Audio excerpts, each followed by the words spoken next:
people in the world today who believe that there is nothing other than this physical universe or collection of universes.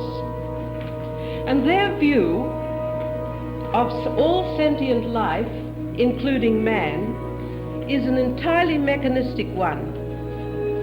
They equate man with his brain and body and think that that is all there is of him. And yet there are others who have had enough interior experience to lead them to the conviction that behind this empirical world of ours, there is another world, both enfolding and sustaining it, which cannot be explained in terms of our normal frame of reference. It's like trying to explain to a two-dimensional being what it would be like to have a third dimension of awareness. If you had met a flatlander who had awareness only on 2 dimensions, his whole universe would simply be flat, and he would be able to move only in 2 directions on the flat surface, left or right as the case may be.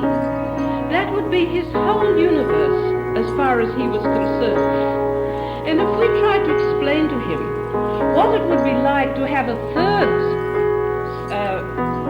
dimension of consciousness, that is to add height and depth, he would not be able to understand. He could never comprehend, because there would be no standard of comparison. Similarly, there have been people who have been able to enter a more comprehensive state of awareness than the ordinary one which most of us knows. Mystics, seers, poets, musicians, scientists, artists, clairvoyants, ordinary people have testified to the truth of the larger world of the inner self, which cannot be communicated in words completely.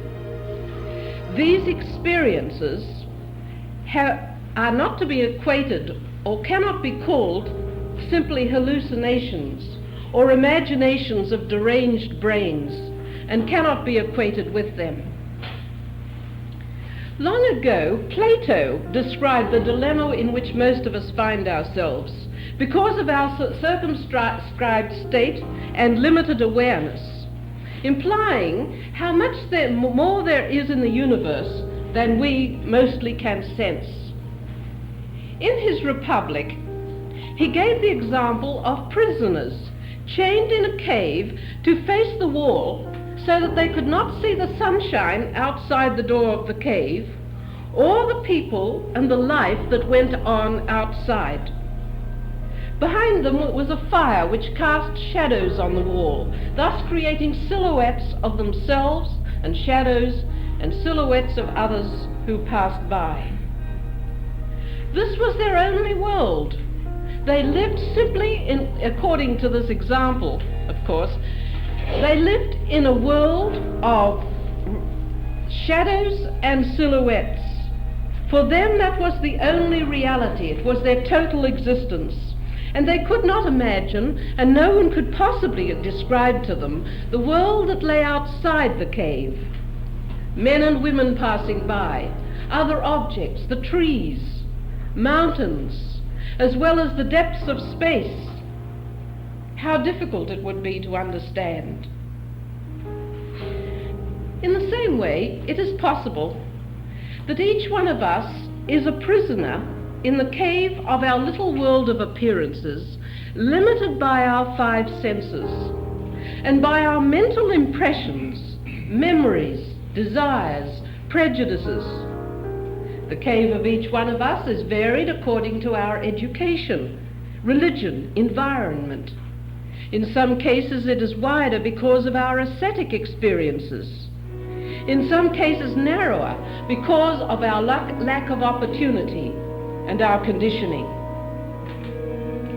Could it be that we too are focused in a world of images and shadows, which are real as far as having to live in them is concerned?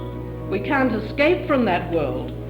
But in terms of the life of the soul, This world may represent only a small part of existence, and there may be a much greater and wider state of being than we have yet discovered. We know, of course, that we are living today in a time of youthful revolution, in which thousands, maybe millions of young people are seeking this wider awareness. They are taking trips, as we know, with various types of hallucinogenic drugs. Some of them are really in earnest and seeking, some may do it from curiosity. Now, the drug experiences have demonstrated for some users the possibility of heightening sensory perception or dissolving the boundaries of the personal ego, of feeling a sense of unity and love. On the other hand, there are others who've testified that they've had frightful experiences which have engendered fear and horror and have led to even fatal consequences. The psychological state of the person seems to be part of the reason as to what type of an experience comes. But the problem is that the experiencer cannot choose the type of experience as to whether it will be good or bad. And he cannot stop it at will. And so he has, in a sense, set aside the ordinary control of the mind and the will, so that out of the unconscious flood feelings and impressions which normally have been dammed up and which perhaps would not come out otherwise, except in dreams or under psychoanalysis. Now, whatever comes, whether it be beautiful or ugly, there does not seem, as I have said, the possibility, in most cases, there may be exceptions, of stopping the experience and saying, this is enough, I will not go further. And in some cases, it has been known for the experience to return unbidden at some later date, because the individual has experienced some disorientation and has lost control of the situation. Of course, I may sound like a square in this respect, but only recently, some of us here have heard the news that the two young people whom we know, who were experiencing with drugs, were found dead after prolonged use of psychedelic drugs and wrong psychic experiences. Several of us had seriously warned the young man, but he had ignored our words, assured us that he would know when to stop. He said, I'll know the danger signals, I won't go too far. And he even went to the length of keeping a diary of his experiences. Unfortunately, he did not stop. His wife died first, and then he hung himself under the experience of drugs. Now, surely there must be other ways which are more true and which can be controlled more satisfactorily. Apart from the possible dangerous effects of drugs, we cannot take a pill and expect to reach spirituality. We cannot take a pill like an aspirin and reach the spirit, the reality. What is needed is a way to unlock the potential richness of the inner self, which means self-transformation. This does not come by a passive, negative method, not by letting the psyche take over, but by conscious realization in a dynamic state of awareness, an affirmation of the inner spiritual self. We would probably all agree that our waking consciousness is not a full expression of ourselves. We are aware of the world around us, of other people, through our senses, and therefore we have a growing awareness according to our experience.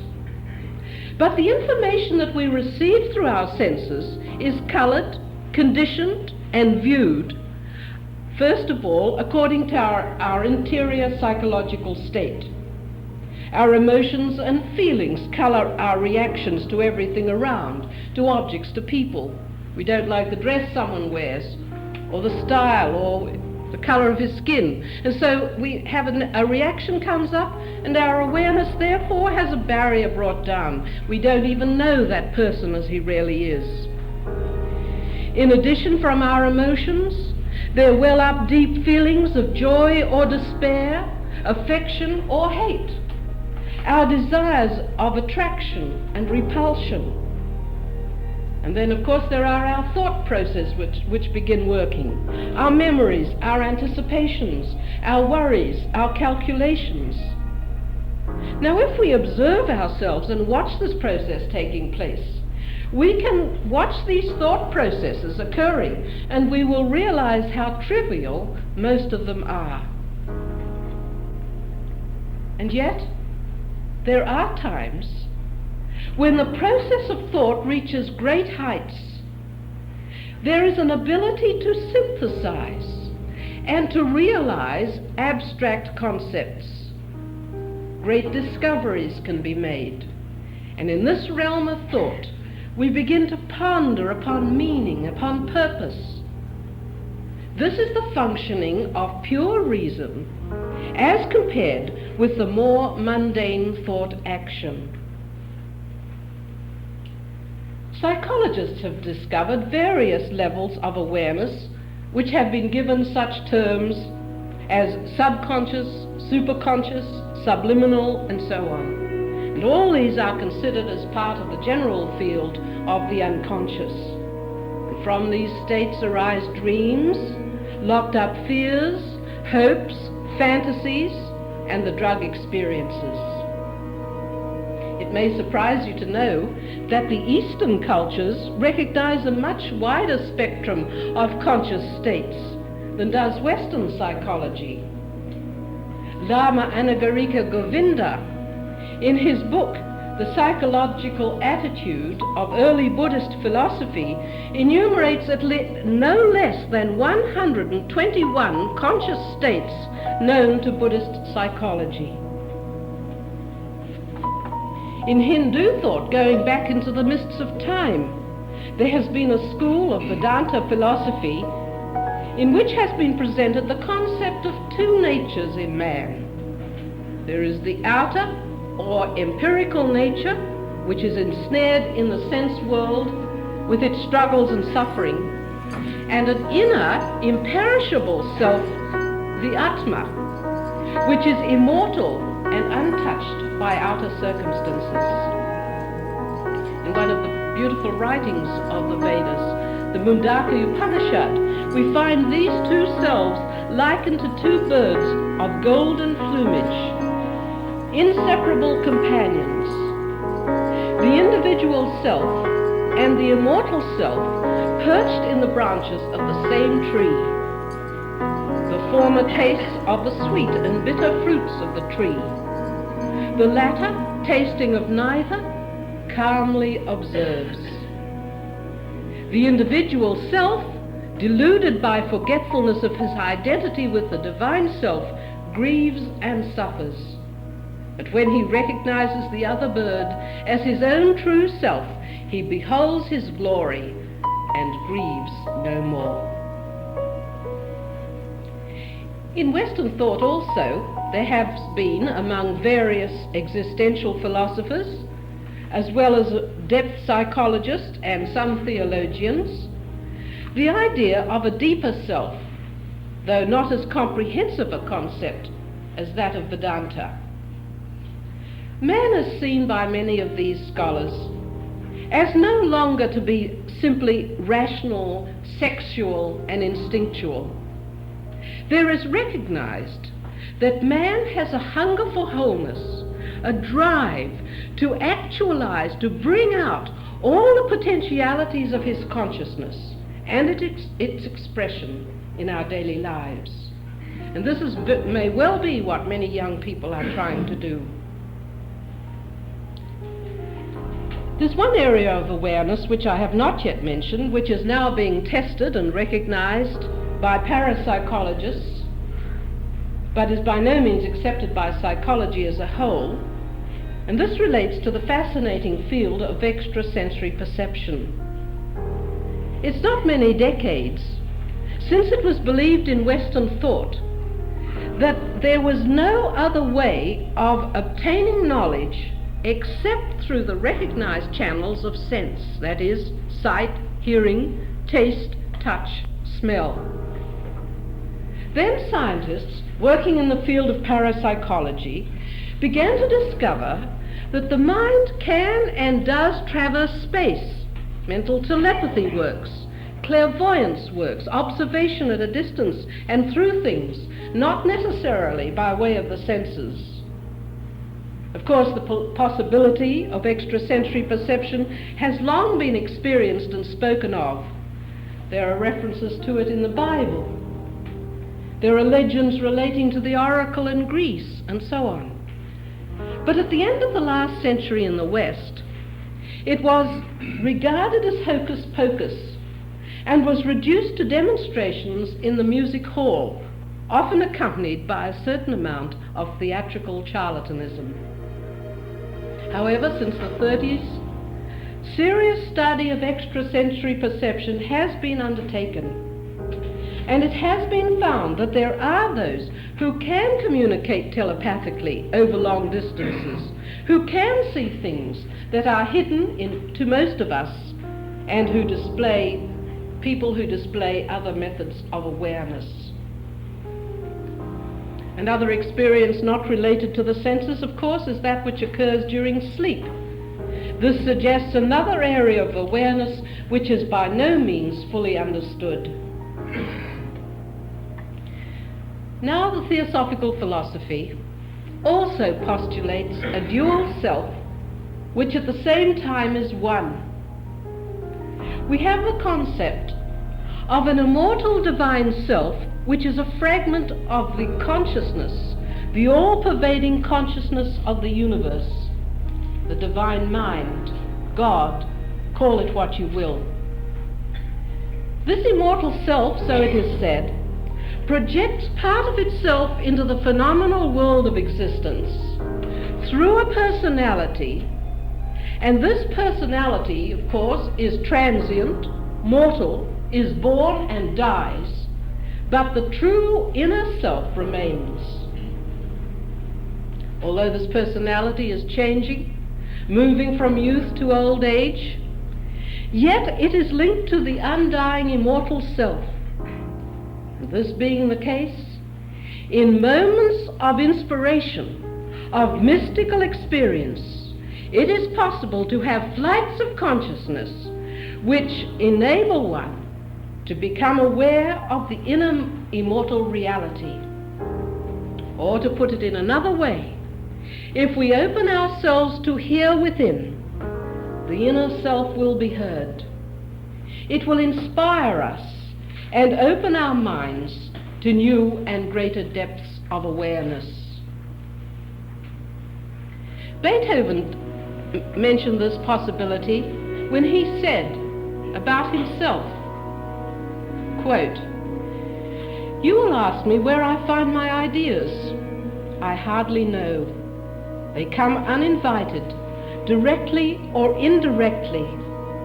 I can almost grasp them with my hands in the open air, in the woods while walking, in the stillness of the night, early in the morning, called up by moods which the poet translates into words, I into musical tones. They ring and roar and swirl about me until I write them down in notes. There's a great expansion of consciousness.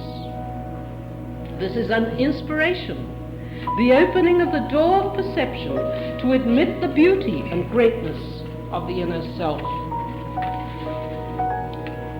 Likewise, there can come great leaps of the mind by which important discoveries can be made and great ideas arise. Einstein spoke of this possibility when he wrote, "The mind can proceed only so far upon what it knows and can prove. There comes a point where the mind takes a leap, call it intuition or what you will, and comes out upon a higher plane of knowledge, but can never prove how it got there." And then he says, all great discoveries have involved such a leap. mystics of the East and West have testified to expansions of consciousness beyond the ordinary. Sometimes the term cosmic consciousness has been used to describe a state in which awareness seems to embrace all creation, not in a detailed sense, but in an interior affirmation of unity and oneness. In the East, the state of consciousness is given such names as liberation, bliss, nirvana, illumination, and various systems of yoga are designed to help the aspirant to achieve it. I think from time to time all of us must be aware of moments of inspiration, flashes of insight or intuition, or an inner peace and serenity. And this indicates that somewhere deep within our own consciousness there is something more than we are ordinarily aware of. To recognize this possibility doesn't mean that we are suggesting an escape from life, the realities of life here, but rather by realizing that only part of ourselves is expressing itself here, then we can tap the riches of our own nature and thus bring greater wisdom and understanding into our actions, reactions, decisions, and help us to become more whole, integrated human beings, acting from the center rather than from the circumference. Now, with the aid of this chart, I'm sorry that perhaps the letters aren't quite big enough for people at the back, but I will explain it as I go along. I would like to share with you some of the concepts presented in the Theosophical philosophy, which I find extremely helpful, and I hope you will. These help me in trying to understand the nature of man and the field of the expansion of awareness. Now, what I'm trying to offer is in no way dogmatic. The ideas are drawn from the metaphysical system outlined in The Secret Doctrine by H.B. Blavatsky, that much maligned but great woman. This is beyond the realm of scientific proof, and yet it is a system which is logical and reasonable, and it can be tested by one's own experience. According to the system of The Secret Doctrine, the solar system is manifested in 7 divisions or states of matter in varying rates of vibration, and these divisions are called planes, but they could equally be called spheres, as they are everywhere. It is said that the finer states of matter interpenetrate the grosser and extend beyond them as though in concentric rings, so that the higher the rate of vibration, the finer it is, the state of matter, the more inclusive it is. Now, it is said that each of these planes is also a field of consciousness which becomes more veiled as the matter becomes more gross. Although in no sense to be taken literally, these planes, for the purposes of study, are often shown in diagrammatic form as levels, as levels one upon the other like shelves, the densest being at the bottom and the finest being at the top. And it is said, and this is divided into 7 levels, as I said. Now, there is subdivision here and here. They are not separate planes, they're just subdivisions. So we have 1, 2, 3, 4, 5, 6, 7 planes of existence. As I've already mentioned earlier, man is described as being, in his ultimate essence, a fragment of divine consciousness emerging from the one life as a fragment or a unit of divine consciousness, which has the term given to it monad, which means simply unit, a unit of consciousness. This then is the God in man. In order to unfold his godlike powers to the fullest capacity, it is suggested that he projects part of himself into these 5 lower planes, while always retaining his roots in the spiritual, universal all-self, the all-embracing spirit and life of the universe. And these planes have been variously classified and named, and I don't expect you to remember the technical names. I'll just read them out for those who are interested, but I'm going to deal with consciousness, which doesn't involve these names. But the names given technically is the monad plane, the monadic plane, or plane of Atma, Buddhi, Manas, astral, and physical. Now, each of these planes, it is suggested, has a corresponding level of consciousness. And we're talking about expanding consciousness, so we're going to deal mainly with these terms here. There is the monad, which is the God in man. There are the spiritual qualities of will, wisdom, intuition, and intelligence. And the mind's principle is dual, and so it is divided between intelligence and the thinking principle, the analyzing mind, and emotion and sensation. The monad, then, is the God in man, and in projecting into the lower planes is described as a trinity, combining the spiritual qualities of will, wisdom, intuition, and intelligence. This trinity is a reflection of the divine trinity and is the highest spiritual in man, immortal and undying, the true spiritual self. Now this spiritual self, in turn, so it is suggested, projects itself into the lower phenomenal worlds to appear as a human being, taking on vestures of concrete mind, the analyzing thinking principle, emotion or feeling, and a physical body. This is the personality that we know, that is born, develops, grows old, and dies. It is mortal. This is the immortal self, this is the mortal self. It is said that at death, this personality gradually disintegrates, withdrawing back into the consciousness withdrawing back into itself, absorbing the essence of its earthly experience. And then after a time of rest, it projects itself again into the phenomenal world for further experience in another life and in another body. It may be a black body, a white body, a brown body, or a yellow body in another culture, in another sex.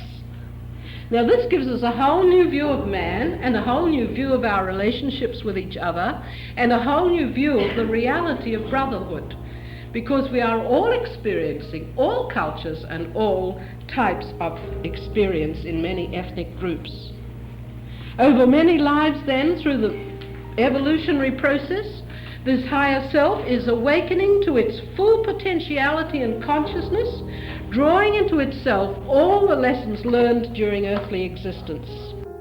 In this lower realm is the field of the unconscious.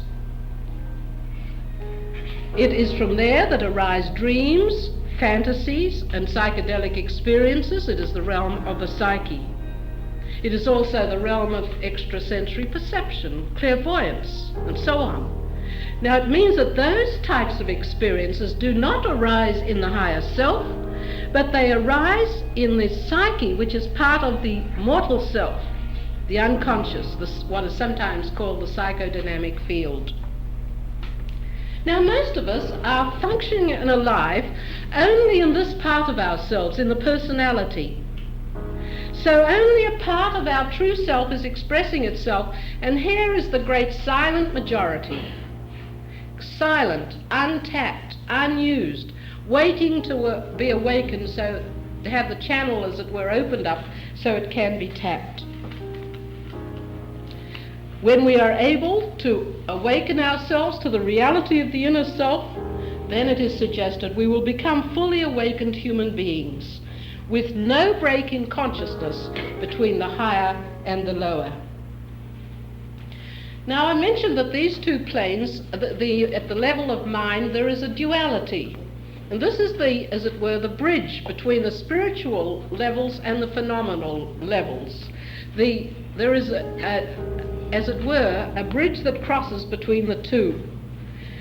The spiritual and the phenomenal, joined together at the level of mind. This is thought as being twofold, the higher representing creative intelligence, the lower representing the mental, concrete, fact-gathering, analyzing mind. So here, as I said, is the bridge between the upper levels of the spiritual being and the lower levels of phenomenal existence. Most of us do not cross this bridge, and so we have apparently two selves, like the two birds on a tree which I mentioned earlier, and yet both are part of the whole man.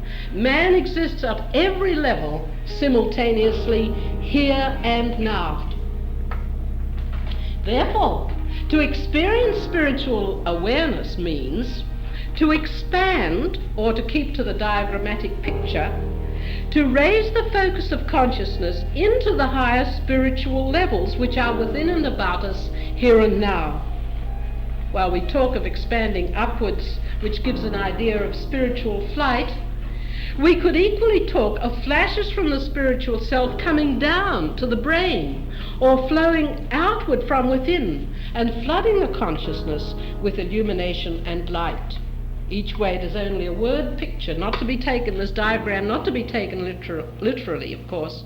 It is a word picture to help us to grasp the process in our minds. Sometimes this expansion occurs briefly in moments of inspiration and intuition. It may come through forms of yoga, by stilling the mind and crossing over. It happens in mystical experience, when there is an exaltation, a flowering of consciousness. In all these ways and many others, man is tapping his own spiritual roots, which spring from the one divine life. In the levels above the personality, there are no barriers of the little self, so there is achieved a sense of oneness and unity. And although we have 3 lines here to show this trinity, these are not containing lines. There is a sense of expansion at this level, not of containment, and so don't take that as any sense of barrier. Of course, at that level too, there is no sense of colour or separate distinction, and this is where our true brotherhood lies, because we all have our roots in the one life, the one consciousness. Now, according to occult statements, consciousness can either expand gradually from the lowest to the highest, step by step, or it can take leaps upward. Again, I'm using diagrams, not literally. In addition, it is said that this higher triad can reflect itself in the lower, as if you turn that over like a mirror and it reflected into the lower. And of course, in that case, the physical action may be stimulated by spiritual will. High emotion and mind and intuition are reflected in each other, and thought may be translated into abstract concepts. Now, although this expansion of consciousness into spiritual levels is often swift and immediate, and therefore difficult to grasp, nevertheless we can find examples to help us to grasp how the soul may be flooded with light through different methods of expansion which I've mentioned. And I would like just to consider a few examples with you. I suggest, first of all, we take a mystical experience where the consciousness seems to have started at the physical level through the sensory awareness. There is an emotional response through an upliftment through an appreciation of nature's beauty. The mind and memory come into play. The abstract mind is stirred, and gradually there is experienced a state of absorption and communion with the universe itself. We have these words of Richard Jefferies. He said, "I was utterly alone with the sun and the earth. Lying down on the grass, I thought of the earth's firmness. I felt it bear me up. Through the grassy couch there came an influence as if I could feel the great earth speaking to me. I thought of the wandering air, its pureness which is its beauty. The air touched me and gave me something of itself. By all these I prayed. I felt an emotion of the soul beyond all definition. having drunk deeply of the heaven above and felt the most glorious beauty of the day, I now became lost and absorbed into the being of existence of the universe. I felt down deep into the earth under and high above into the sky, and further still to the sun and stars. Still further beyond the stars into the hollow of space, and losing thus my separateness of being, came to seem like a part of the whole. There is a description of cosmic consciousness.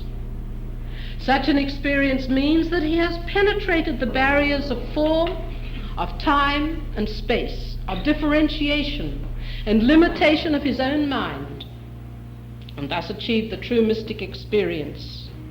This, of course, is not something outside of one. It is an interior, subjective experience, and yet still very real. To put it in technical terms, consciousness would have moved from sensory awareness, infused with emotion, into the realm of thought, and then, as thinking ceased, into these abstract and spiritual realms beyond. We're reminded of Plato's concept of reaching up into heaven by the steps of a ladder, passing from the images of physical beauty into the realm of abstract and absolute beauty. To take an example of the second method, whereby consciousness seems to leap directly into spiritual awareness without passing through all these gradual states and in a way bypassing the mind altogether, we have these words of Tennyson.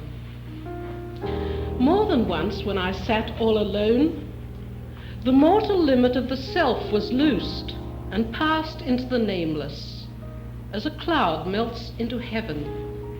And yet no shade of doubt, but utter clearness, and through loss of self, the gain of such large life as matched with ours was sun to spark, unshadowable in words.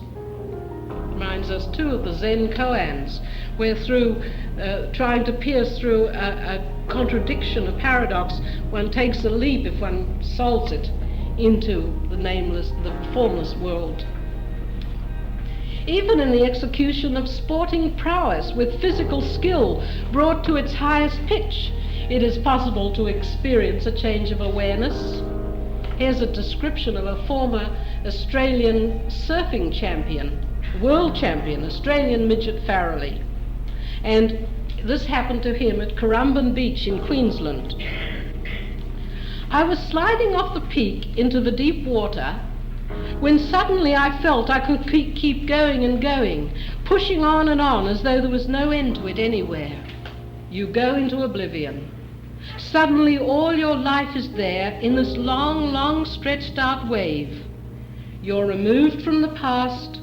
Everything that has been in your mind has become immaterial. Nothing matters any longer but you and the board and the wave and this instant of time. Many mystical experiences seem to take their flight from some expression of higher emotion, such as love and response to beauty and adoration. And these are examples whereby the spiritual consciousness is reflected between emotion and the intuitional level.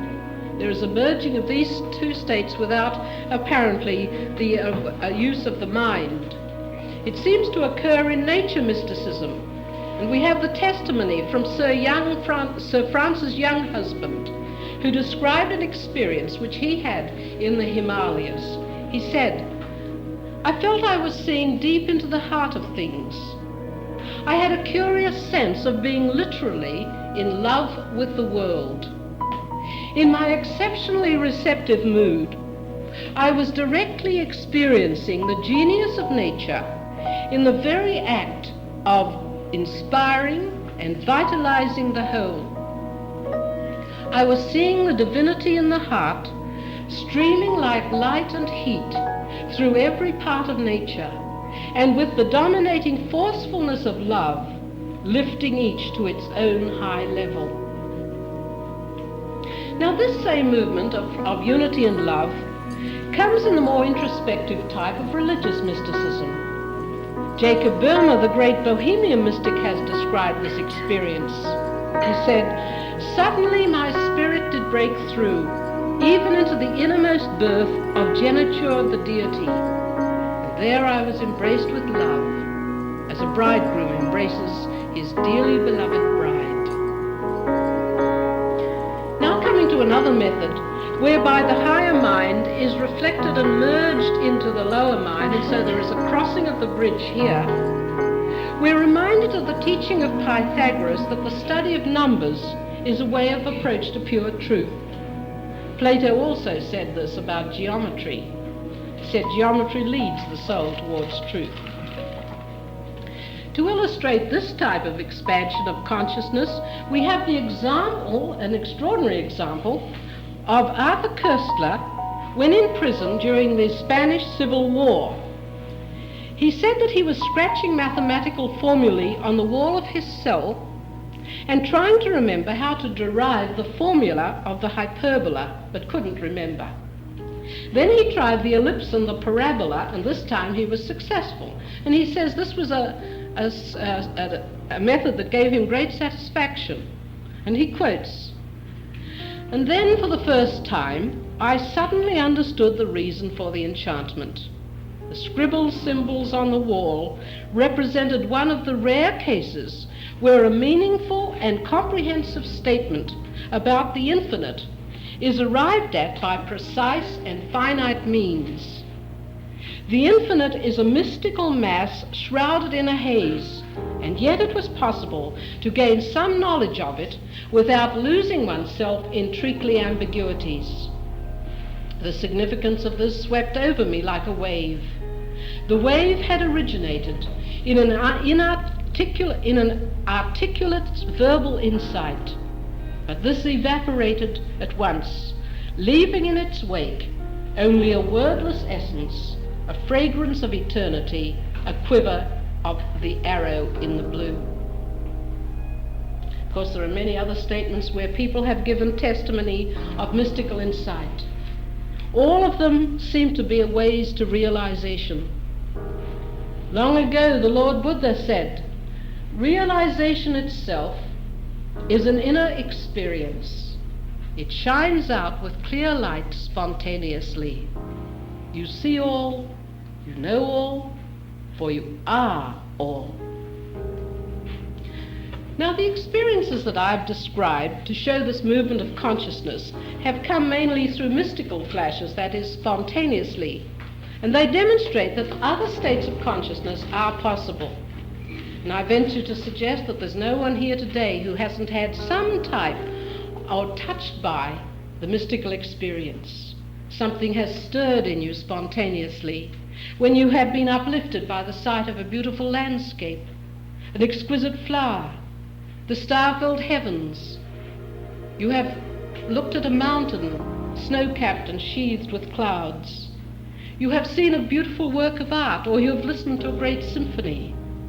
You have been pondering upon a deep thought, and a new insight has come to you unbidden. It is also probable that in the creative arts themselves, the inspiration arises from some deeper region of awareness. The work of art, the poem, the symphony, though they must be expressed in techniques of mind and form, derive their unique quality from some deeper level which makes them come alive. Now, we don't need to wait for such experiences to come like that in a spontaneous manner, to suddenly appear from the blue. There are ways in which we ourselves can begin the process of inner expansion. One way to begin is through abstract thought and speculation, philosophizing, pondering, developing a sense of wonder. To do this is to cross the bridge from the analyzing thought into the synthesizing abstract level, so that the mind may be open to the more creative side of one's being, which ordinarily has so little chance to express itself. Apart from that, there are various forms of meditation, both from Western and Eastern sources, which can help us to begin this art of self-exploration. and each time what is prescribed is the gradual development of a power of inner silence and attention, a stilling of the mind, a merging into the greater self. One of the most valuable methods, I think, for this purpose is that which is incorporated in the system of Raja Yoga, which was prescribed as long ago as 3 centuries BC by the great Indian sage Patanjali. And of course it can be used by a person of Christian or any other faith. He gave 3 steps by which one can move into this inner state, and he called them concentration, meditation, and contemplation. This involves setting aside a few moments each day for communion with the self in the silence, free from interruption. First, there is the withdrawal of the mind from the world around by concentration on some chosen object. For instance, it can be a flower or some great concept such as beauty or truth or an aphorism.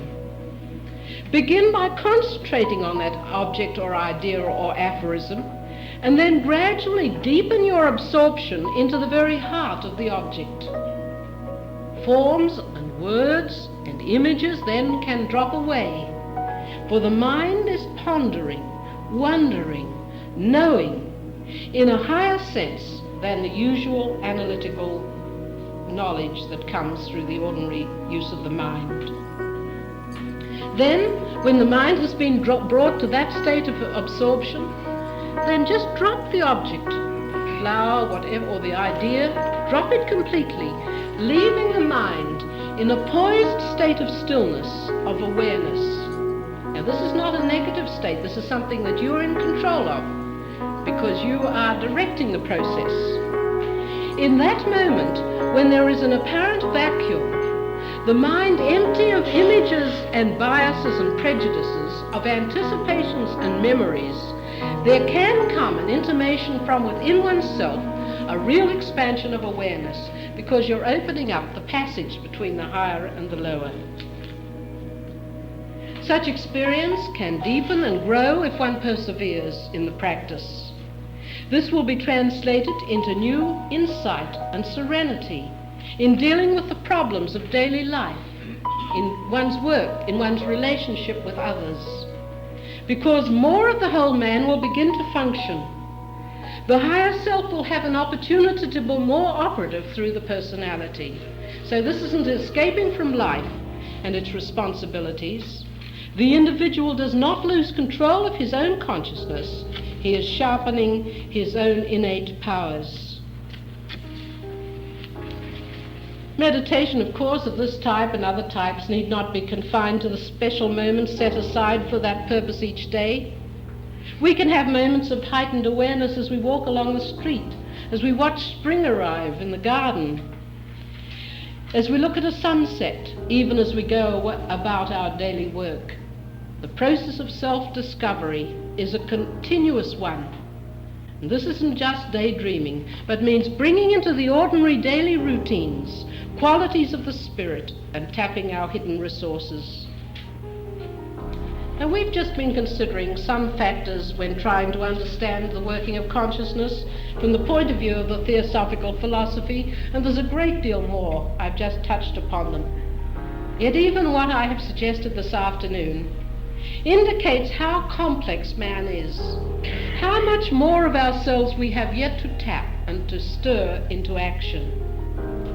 This is part of the third object of the Theosophical Society, which encourages the investigation of man's latent powers, not just the powers of the psyche.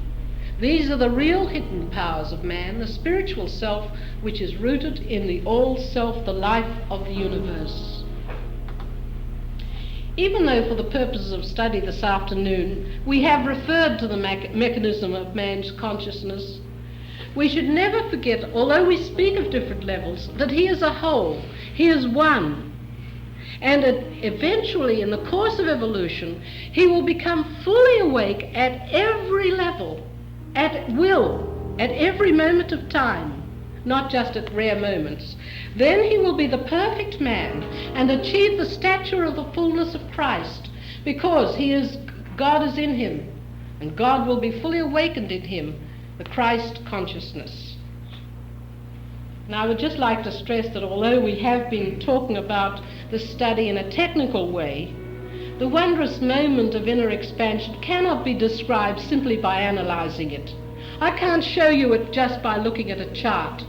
I can talk about it, but its beauty and mystery must be experienced by each one for himself. We can only know the flight of the spirit by our own direct interior expansion of consciousness. Before I close, I would just like to suggest a simple yet valuable form of meditation which can be used for the purpose of trying to explore the self and realize the real self. If you're doing it by yourselves at home, you would sit quietly with your eyes closed, perfectly relaxed, leaving aside your anxieties and pressures, and in a state of silence, mentally affirm, my physical body is relaxed, at ease, quiet. There would be a period when you would realize the relaxation and quietness of your body, realizing that you yourself are not your body, but it is your instrument. Then you would affirm, my emotions are quiet, gentle, happy, realizing again that I am not my emotions, but they are instruments through which I express love, affection. My mind is quiet, still, calm, serene. It reflects the peace of the spiritual self. Realizing again that I am not my mind, but it is an instrument for the use of the self. And then comes the affirmation, I am that spiritual self. That self am I. And an affirmation of the reality of the spiritual self. Feel the innermost center of your being as a point of consciousness. Feel it as a center through which power from the all-self may flow. Feel your whole consciousness focused at that point. Feel radiant, pure, subtle, eternal, immortal. Then, still expanding your consciousness, affirm yourself as one with the self in the universe. I am one with the self, the life of the universe. And then think of the spirit or essence of the universal consciousness radiating outwards so that its blessing may be shared with all around. This is a slow process. I'm going through it quite quickly now, mentioning it. And then returning to normal awareness. Let the reality of the spiritual self, which you have experienced, illumine your mind, harmonize your emotions, strengthen your body. Now you are ready for the tumult and problems and work of the day with a new serenity and an inner strength.